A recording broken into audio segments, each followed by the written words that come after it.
Honda's Performance Manufacturing Center outside of East Liberty has built incredible cars like this Acura NSX or this modified PMC version of the Acura TLX. But now it's been retooled to make a Honda CR-V, but this CR-V is special. It's a plug-in hybrid, but instead of being supplemented by a gasoline power plant, it's supplemented by hydrogen.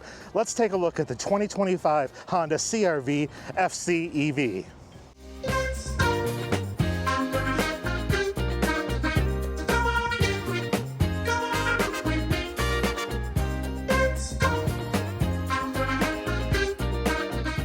Behind the wheel of the CR-V FCEV, I think we got that right. If not, I'll fix it with the graphic.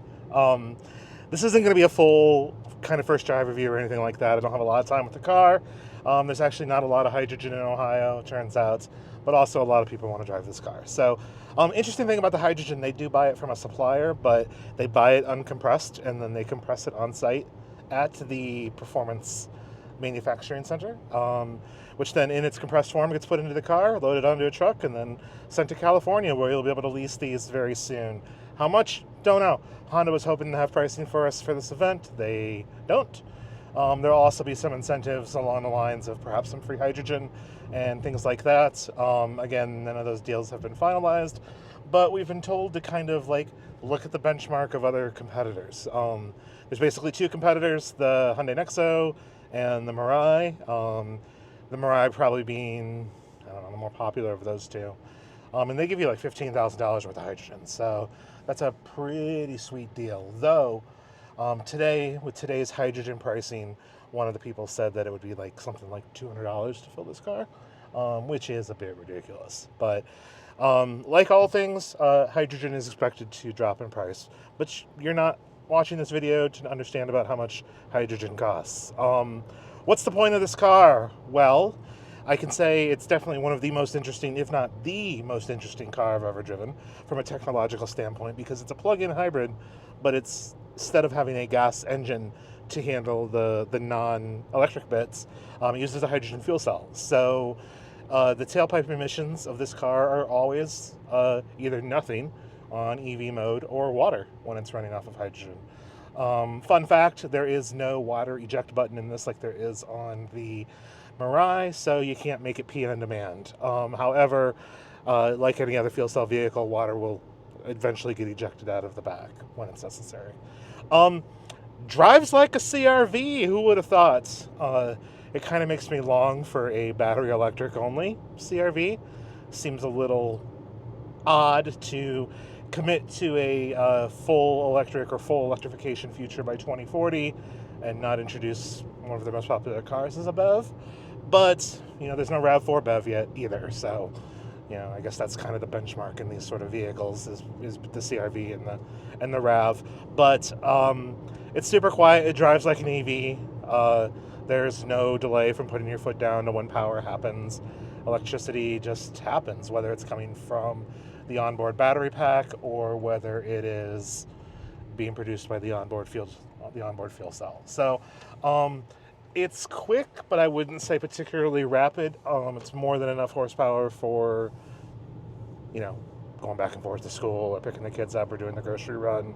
But it's not like snap your neck back the way like a Tesla Model Y would or something. But again, that's not why you're buying this. Actually, I don't necessarily know who the target customer is, other than somebody who wants to kind of live on the cutting edge of innovation. And the advantages here, if there was enough hydrogen infrastructure across the country to make this a viable consumer product nationwide right now, it kind of solves all of the problems that battery electric vehicles have, which is the slow charging time. This will refuel the hydrogen fuel cell in a matter of 2.5 minutes. It's the equivalent of pumping your car with gas.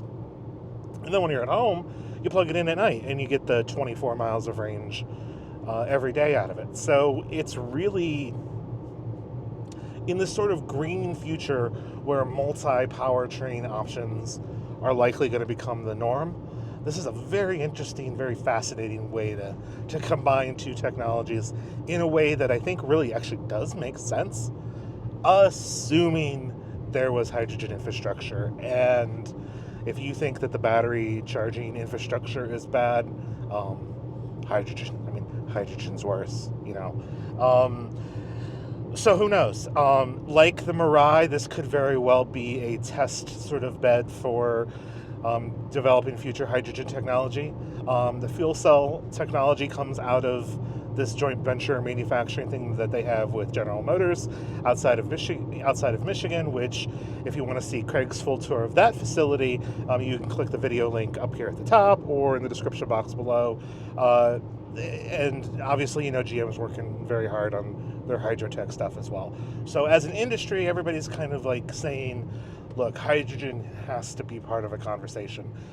Where are they using that hydrogen at? They're using it in Class 8 trucks. They're using it as for stationary power generator.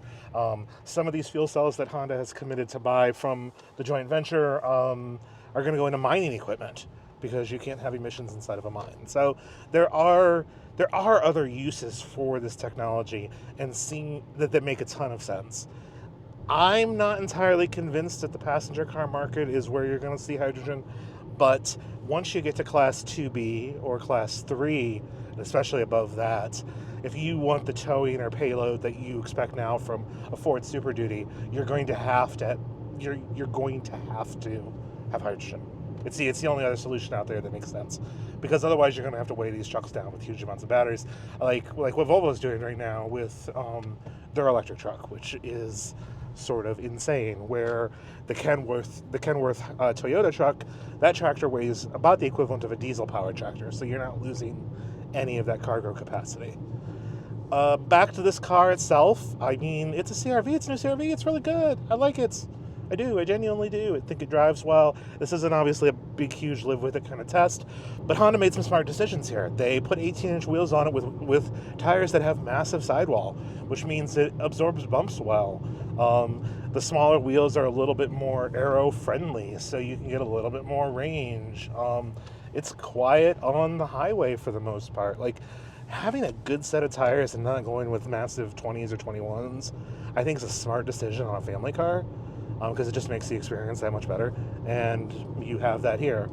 Also, and then Honda's infotainment. This is their new system. It works reasonably well. It's got CarPlay and Android Auto. Yeah, it's kind of everything that you would expect. Like, you feel at home in this. And I think what's interesting about fuel cell vehicles, just a lot like battery electric vehicles, is like if you've never driven one, you don't really know. You're like, okay, how is this different? But this car, you get in, you press the start button, you put it in gear, and it drives like a normal car. And I think that's the most impressive part of the technology, but also what you expect. Like, it needs to drive like a CR-V if somebody wants to buy it. And it does. What I don't think you can tell, and I think this is a testament to Honda's process, is this car is a lot more hand-built than what you would expect a CR-V to. The East Liberty plant near the Performance Center uses a bunch of robots to put all of this stuff together. Obviously, there's people along the way, but this particular car is a little bit more of a hands-on. They had to completely retool the Performance Manufacturing Center because it was making NSXs not that long ago, and they had to make some significant changes to like the welding process because this car is all steel except for the hood. So they had to bring in new equipment for that. The paint booth, the process of washing and preparing the cars for painting was designed for a lightweight NSX. They had to basically rip that stuff out, put all new stuff in. So they had to make significant changes to the facility to support a 5-passenger crossover instead of a 2-seat supercar. And in some ways, I mean, the people here are saying, you know, in some ways this is a more technologically advanced car than that. I mean, in some ways it is. Yes, that was a gas hybrid, all-wheel drive kind of supercar, but this is using even more tech in a lot of ways. And while it may not be a performance car in the idea of what has come out of PMC before, it's a performance, like it's an extremely interesting product. And everybody at Honda seems to be quite proud of it. I mean, I'd love to spend more time in it than what we have today. Unfortunately, we just don't have that kind of time. And they're only anticipating in the first model year, in the 2025 model year, of building 300 of these. So it's not going to set the world on fire. They're losing money. They're losing money on every one of these they sell. So clearly they have other interests in this. And Those interests have to be ranging from, okay, well, in order to meet our 2040 targets, like, is this even a viable kind of a product? Is this something we can build? Is this something we know how to build? Does it work? I think it does. I mean, once it gets out into some consumer hands, you'll have a better idea. But I mean, on the surface, it definitely seems like it works. And then also, how can they then adapt this technology to perhaps other vehicles in the lineup? And I think they're going to learn a lot through this process. This isn't their first fuel cell project. This isn't their first electric vehicle kind of thing. But it is that sort of evolution. And now that there are several very large automakers talking regularly about hydrogen, it actually feels like it's more of a real thing. It's not just trying to make fetch happen. Like, it really feels like, even though this car isn't going to exist beyond this sort of first life cycle, it's not going to get a significant refresh into a second gen. It's going to be one of those experiments by the company, real world experiments, to see if the technology is viable long term. And we just need the infrastructure. I mean, really, what we need is the infrastructure.